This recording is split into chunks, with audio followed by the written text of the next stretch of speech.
What's good, guys? I'm Jon the Chief, and for today's video it's gonna be on Crota's End Raid Guide Part 2. After you traverse the abyss, next part is crossing the bridge. Now this part can be very simple, but it does take a little bit of understanding of what you actually gotta do. So, in order to initiate this, what you gotta do is step on the glowing circle, which you could see that I surpassed you and this is it, stepped on, and all the enemies will start spawning, including a sword bearer. Now that circle that they stepped on initiates it, but the big thing about that circle is that it constructs the bridge. What you're gonna need is that you're gonna need someone on that circle at all times. You cannot leave that circle because that is responsible of keeping the bridge up. So you want a very strong player, a player with very good guns in order to actually be on that platform. And also, if you have level 31s, make it a level 31 that's handling that side, because it could be very hectic. Next, you get 2 totems. They are totems of annihilation. There will be one on the left side of that circle, and one on the right side of that circle. Now, for those, you also need a player on those totems in the very center of them at all times. Otherwise, it'll release a annihilation pulse, which will kill everybody in the field, and that's an automatic wipe, and you guys will all automatically lose, so there's no chance. So, now I need to explain what you guys gotta do besides just stand on those circles. There are sword bearers that spawn. You gotta kill the sword bearers. He will drop the sword. Once you pick up the sword, you cross the bridge and you take it and you fight the gatekeeper. The gatekeeper will have quite a bit of health, and he only gets damaged by the sword. If you try to shoot him with guns, it will just stay immune and his health will not drop at all. So that's why you gotta spam the sword when you get over there. Preferably you want 31s to go towards the end, or a 31 to go whenever there will be 2 or more gatekeepers left over. Because if a player cannot kill their gatekeeper, you want a level 31 to be able to clear it up quickly. Don't try to attempt the raid without a few 31s, because you can't kill Crota without 31. You need a level 31 in order to kill Crota, because you can't do enough damage without a level 31. The level 31 does the most damage with the sword, and I have a feeling in order to do the hard raid, you cannot do that without level 32. So you guys gotta always have a higher level character. So when you are fighting the gatekeepers, once you kill it, you just wait and another sword bearer will spawn on the starting side.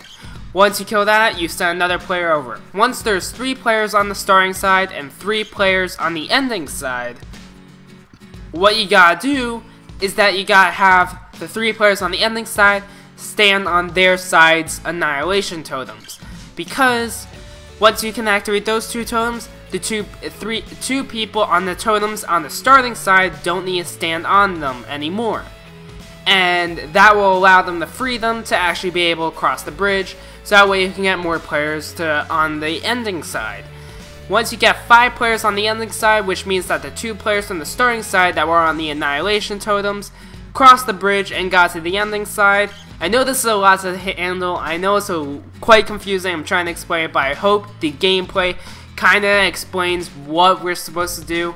But I figure that explanation is better than nothing at all. So, once you get 5 players on the ending side, all you gotta do is handle the annihilation totems, and there will be 1 guy left, and he'll probably be the guy on the bridge platform in the first area, in the starting side.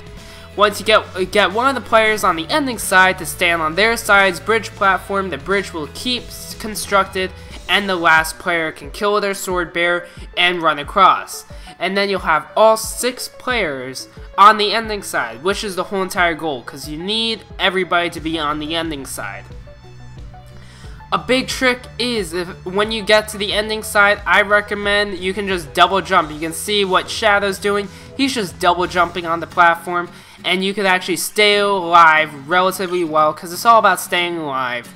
And you could actually just get through by doing that.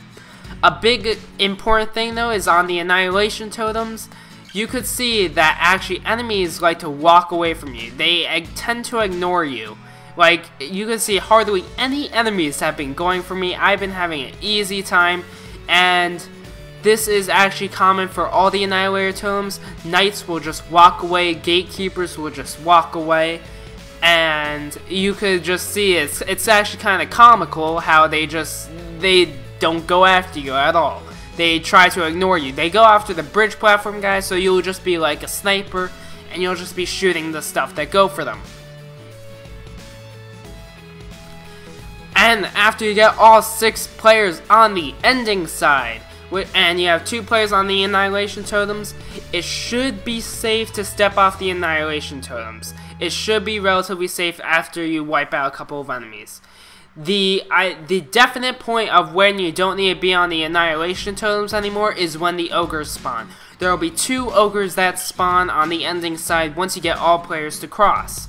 Those 2 Ogres, you kill them, that finishes the whole entire part, and you can get onto the 3rd part.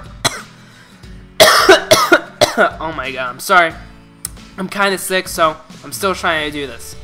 Anyways, so that is it for crossing the bridge. It is very simple, but you might need to rewatch this video in order to fully understand it, because it was kind of confusing the first time I tried to learn it. But don't worry, I had a lot of help from Paxter1983. He actually helps me out a lot with this, so shout out to him. Go check him out. He loves to live stream, and he's trying to build up an audience so he can do raids with the viewers. He really does enjoy the raids. He has over 100 Vault of Glass completions under his belt, so he knows what he did. He knows everything about this. He has already killed Crota, I think, like 5 to 6 times. I don't know. He just plays a lot of the raids, so follow him on Twitch if you guys want to learn some stuff about the raid, or you want to be, if you're on Xbox One, you could actually play the raid with him. So, hope you guys enjoyed the video, and have a great day, guys.